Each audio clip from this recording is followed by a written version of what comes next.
عمومی طور پہ جب ولی کا ذکر آئے تو اس کے ساتھ کرامت کا تصور ساتھ جڑا ہوا ہوتا ہے، لیکن یہ بات ذہن میں رکھیں کہ یہ ولی کو اللہ کی طرف سے دیا گیا اعزاز تو ہے، لیکن یہ ولی کی علامات سے نہیں ہے۔ یعنی ولی کے لیے جو شرطیں ہیں، جو نصاب ہے، وہ ایمان اور تقوی ہے۔ اگر کسی کے اندر یہ دو خوبیاں پائی جائیں اور وہ کمال درجے کی موجود ہوں لیکن کرامت آپ تک نہ پہنچے یا ظہوری نہ ہو ساری زندگی، تو اس کے ولی ہونے میں شک نہیں ہے۔ اور ایک شخص کے اندر آپ کرامت دیکھیں لیکن یہ دو خوبیاں نہ پائی جائیں تو اس کو ہم کرامت ہی قرار نہیں دے سکتے، وہ استدراج ہوگا۔ ہر وہ خرق عادت عمل جو بغیر کسی شخص سے ظاہر ہو اور ہو خرق عادت ما فوق الفطرت چیز ہو تو اس کو قدرت الہیہ کہیں گے، اور اگر وہ نبی کے ہاتھوں سے اعلان نبوت سے پہلے صادر ہو جائے تو اسے ارہاس کہا جاتا ہے، اعلان نبوت کے بعد ظاہر ہو تو اسے معجزہ کہا جاتا ہے، اور وہی چیز کسی ولی کے ہاتھ سے ظاہر ہو تو اسے کرامت کہا جاتا ہے، اور اگر کسی عام بندہ مومن کے ہاتھوں سے ظہور پذیر ہو تو اسے معونت کہا جاتا ہے، اور اگر وہی کام کسی کافر سے یا کسی فاسق و فاجر کے ہاتھوں سے ظاہر ہو تو اسے استدراج کہا جاتا ہے، جس طرح دجال کے ہاتھوں سے قرب قیامت میں ہوگا کہ وہ مارے گا بھی اور زندہ بھی کرے گا۔ اب استدراج میں اور کرامت میں فرق کرنا یہ عام آدمی کے بس کا روگ ہی نہیں ہے، وہ کیسے کرے؟ تو اس کے لیے سادہ کلیہ یہ ہے کہ ایمان اور تقوی کی شرط کے ساتھ اس چیز کو کرامت کہا جائے گا،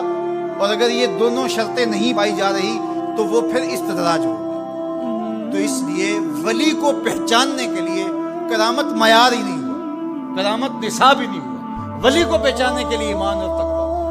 اگر کرامت کو معیار بنا لیں گے تو پھر استدراج والے کو بھی ولی ماننا پڑے گا، اور یہی وجہ ہے کہ بہت سارے لوگوں نے ایسے لوگوں کے اوپر جو کسی بڑے بزرگ کی گدی پہ بیٹھ گیا یا وہ چار لوگوں نے اس کو مان لیا یا اس کے شعبے چل گئے اور شریعت کا واضح تارک ہے اور لوگ اس کو اللہ کا ولی مان رہے ہوتے ہیں، اس لیے کہ ان کے ہاں معیار وہ نہیں ہے جو قرآن نے دیا۔ قرآن نے دی الذین آمنوا وکانوا یتقون، اور کرامت معیار نہیں ہے، وہ ایک ثمرہ ہے، اس ثمرے کو پہچانا جائے گا اس اصل نصاب کے بعد۔ اس کو صرف ایک مثال سے سمجھاتا ہوں۔ حضرت داتا گنج بخش علی حجویری علیہ الرحمہ نے کشف المعجوب میں یہ واقعہ لکھا ہے۔ کہتے ہیں کہ شیخ علی الخواص ایک بہت بڑے بزرگ تھے، وہ سفر پہ جا رہے تھے اور صاحب حال تھے، با کمال تھے، واقعتاً اللہ کے ولی تھے۔ ایک شخص آیا اور ہانپتا کامتا ان کے پاس آ کے رکا، کہا آپ شیخ علی الخواص ہیں؟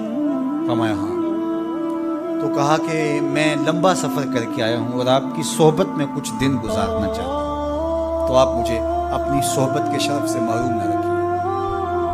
تو حضرت شیخ علی الخواص نے مراقبہ کیا اور اسے کہا کہ مجھے تیرے بدن سے کفر کی بو آ رہی ہے۔ اللہ والوں کو اللہ نے بصیرت کا نور دیا ہوتا ہے۔ اس نے کہا جی میں نصرانی ہوں اور دیار غرب سے آیا ہوں، آپ کی شہرت سنی تھی تو آپ کی صحبت میں کچھ وقت گزارنے کی آرزو ہے، مجھے محروم نہ رکھیے۔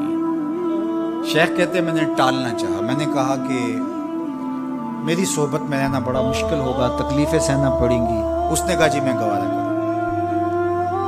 فرمایا ٹھیک ہے۔ کہا کہ میں چلتا گیا اور وہ بھی میرے ساتھ تھا۔ 8 دن گزر گئے، کبھی کھانا ملتا، کبھی 2 لقمے لے لیتے، کبھی پانی پی کے گزر اوقات ہوتی، کبھی گھاس کھا لیتے۔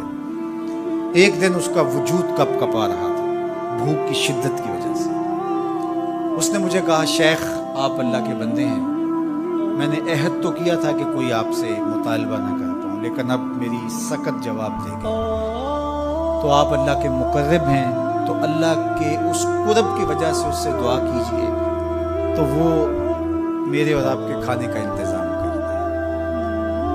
کہتے ہیں کہ میں اس کی حالت کو دیکھ کر کے سجدہ ریز ہو گیا اور اللہ کی بارگاہ میں نے یہ دعا کی مالک اس کافر کے سامنے رسوا نہ کر۔